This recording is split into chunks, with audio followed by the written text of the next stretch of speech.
looking deep down the left side. Mendeville into the end zone. Touchdown! Down the sideline, still Foley to the house. And the players streaming from the sideline to celebrate with 17 seconds left. Welcome, everybody, to another edition of the BVarsity Live Preview Show. This is Thursday, October the 6th, right? Yeah. I have that right? I think so. Yep. And it's, well, boy, it's getting heavy in football season. It's league season now everywhere we go.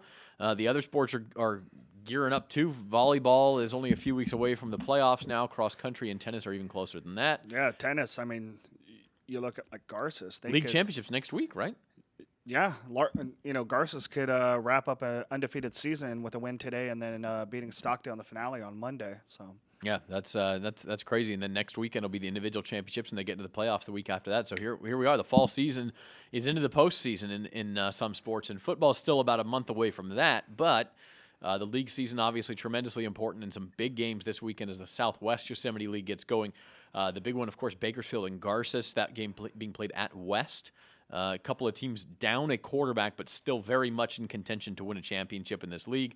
The other teams, I think, in contention, obviously Liberty, the two-time defending champion. They open up with Frontier on the road, and Stockdale at 4-1 with their only loss to number one Clovis by 1 point, and they open up at Centennial. And that's the game we'll have live for you on Bakersfield.com this weekend, our BVarsity Live game of the week with the pregame show at 7 o'clock, kickoff at 7:30 on Friday night. You can check that right here on Bakersfield.com.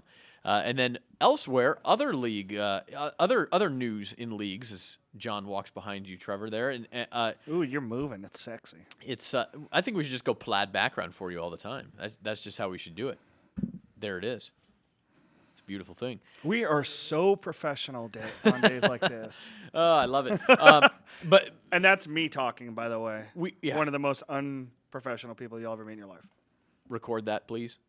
Okay. I just want to have Muppets. that on a loop. As I drink out of my Muppets mug. Yes.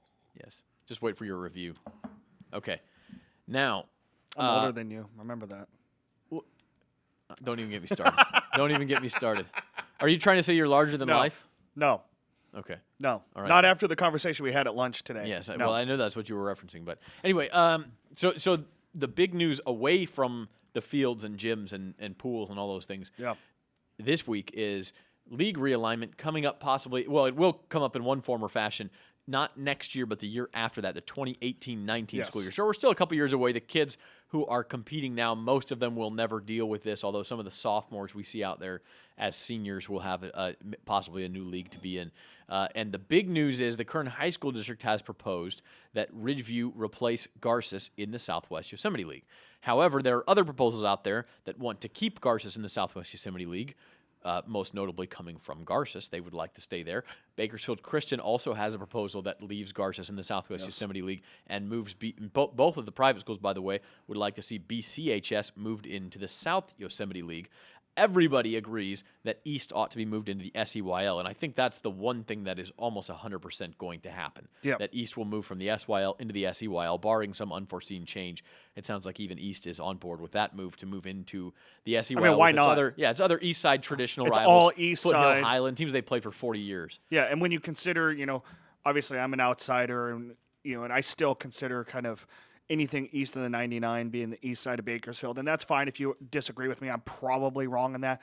But to my mind, that's the way it is. So when you have north and south in that league as well with Highland and Foothill and Miramonte and East, it's the smart thing to do. Yeah, that one makes sense. I never really understood why East wasn't in that league to begin with. So well, and the thing is, dude, you look across the board throughout the state, and everybody complains that you lose these neighborhood rivalries. That's reenacting and recreating these neighborhood rivalries. And there's no reason. I mean, it's not like, BHS, you're not going to have BHS. BHS East is a great historic rivalry. Well, sure. But as of right now, BHS program is on a different level than, well, really almost anybody's in Kern County. But East, it just doesn't compare.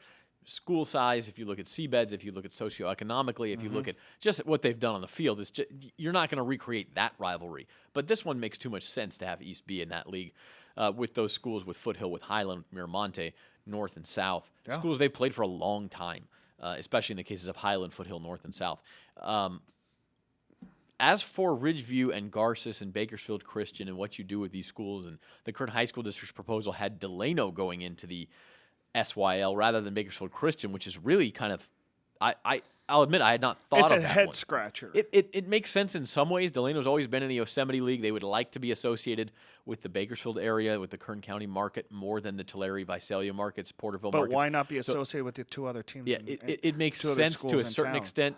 Well, again, they're a Yosemite school, but I would like to see Bakersfield Christian be put in that league. Delano, again, they're in the EYL. They have been for a long time. They're a Yosemite level school, but you know what? They haven't been competitive in a lot of sports at that level. So maybe the SSL is a better home. Yes. One thing that we still need to look into is what the Delano schools are proposing. What do Right. they want to do? I would think they'd all like to be together. And if you look at all these things, my opinion for a long time, and I think maybe the best compromise among all these things is go ahead and move Ridgeview into the SWYL. Give the Kern High School District what it wants in that scenario. When you look at it too, But rather than Delano, you move Bakersfield Christian to the SYL. You have both private schools in the SYL, along with Ridgeview, not Ridgeview, but Independence, Golden Valley, Tehachapi. That's West. and West. That is a good league right there. yes. That is a solid Division II / Division III league across the board in every sport. And Garces and BCHS are both competitive across the board in most sports, and it allows for them too. What I also like allows them to be in the same league for water polo. Well, that's I guess to me that's pretty far down the list of your I know it concerns. is, but when you look at it, nothing too, against I mean, water polo, Well, but I here's mean- the thing about Ridgeview. Ridgeview, for the most part, when you look at the two big sports, and that's boys basketball and football, they have been playing at a Division I level in the Central section for the past 3 years, 4 years, 5 years, if you will. Mm-hmm. Even though they've been in D2 and D3, they need to be moved up now. When you And look they at- will be moved up yeah. to Division I. That's Yeah. almost certainly But going to happen that's the thing next is they're year. going to get moved up into Division I in those two main sports. So why not put them in the Division I league? Right. Now, your argument against Garces, I see the good and bad in them leaving the SWIL because when you look at whether you want to call them Olympic or country club sports, they do tend to be better than some of the other schools that are in the SYL. But you got to take the good in with the bad, and it's going to be a more competitive balance than it's not going to be. Yeah. Well, I'm not sure I follow that, but I think I know what you're saying. That it's look, no matter where they are, no matter where any school is, there are going to be certain sports where it doesn't fit. And people complain about this being all about football and boys basketball. Well, you know what? You can throw in a couple other sports. I would throw in volleyball, maybe girls basketball, baseball, softball. But there are certain sports that are the priority based on money they bring into the section, that they bring into the schools. And football is certainly at the top of that list. Yeah. And then boys and girls basketball is probably right below it, maybe volleyball. But you're never going to find a perfect fit in every sport. You're just not going to. Ridgeview, are they going to be competitive in swimming with the SWIL schools? No, probably not. Not based on what we've seen historically. Golf, not based on what we've seen. But are they going to be competitive in football, in boys basketball, and girls basketball? Yes, they are. In baseball and softball, most likely, possibly even more in the future. That's a big school. They've really kind of got things rolling athletically. Ridgeview can hack it in the SWIL. Garces, I think they can hack it in the SWIL too, quite frankly. But they are a smaller school. They don't want to be in Division I in some of these sports. And so if you don't want to be in Division I, you don't need to be in the Division I league. I mean, Garces football team is a perfect example. They could win the SWIL, finish 9-1 with 6 wins over Division I teams. But where do you seed them in Division II? They didn't play any Division II teams. How do you compare that to Sanger? If Sanger finishes 9-1, or with only a loss to Bullard, or 10-0 maybe, or a Redwood that has beat a bunch of Division II teams and could be 10-0. How do you compare Garces to that? It's a real problem. Yeah. And so if you have Garces in a league where they are playing a Ridgeview or an Independence or another Division II team, it makes a little more sense. So it's going to be an ongoing conversation. It'll be really interesting to follow. You're going to go up to Porterville next week to kind of sit in on the meeting as they discuss these things and maybe kind of hone in on a couple of proposals that they will then vote on that will continue to be discussed throughout the winter, and then they vote on those in March to really decide what's going to happen starting in the fall. Well, and it's not, of 2018. you know, and obviously that's not just Kern County based. I mean, when you look at it, it's, you know, we've talked about it. You know, there's on McKinley, they're going to talk about building a Clovis South at some point. and that would put 6 Clovis schools on the map. And then you got to think about down the line, probably in 10 years, they're going to start having the conversation in the north part of the section. What do you do with Central once that school is built? Do you make the track? I don't even think all it'll take Clovis 10 years, unified? frankly. Well, it depends Clovis on how South long. opens, Clovis South is going to want to be in the track as soon as possible, and the Yeah, rest, but they're and going Clovis to need a Unified's gonna senior want it too. class, and it takes 3 years. It's going to take 5 years to build that school. It's going to be a while. I think Clovis North was in the track within 2 years. Jeez. So it would not surprise me to see it fast tracked. And if that happens, the logical place for Central would be the CMAC, the County Right. Metro Athletic Conference. But then the question, do you make that a 7-team league? Do you boot somebody out? Do you take out Sanger? Do you take out a Madera school? Do you? I don't know what you do there. I mean, because Bullard and Edison are flagship members of that league. You're not going to take them out, especially if you're adding in another Fresno school in Central. So these are all discussions that are taking place across the section. In our area, though, the biggest question is who stays in the SWIL? Does it remain as it is? Or do you move Ridgeview in there? And then the secondary question is, Bakersfield Christian would love to be in the SYL. Do you put them in the SYL, or do you keep them in the SSL? And then if you take them out of the SSL, do you leave that as a 6-team league? Is that where Delano goes? Is that where McFarland goes? I mean, what do you? Yeah, that's what the do you other do with thing that those schools? McFarland wants out of a division that is Tulare as well, and some of the other small farming schools, and they want to be a part of Kern County as well. Somebody is going to end up unhappy with the way this turns out, and that's just it.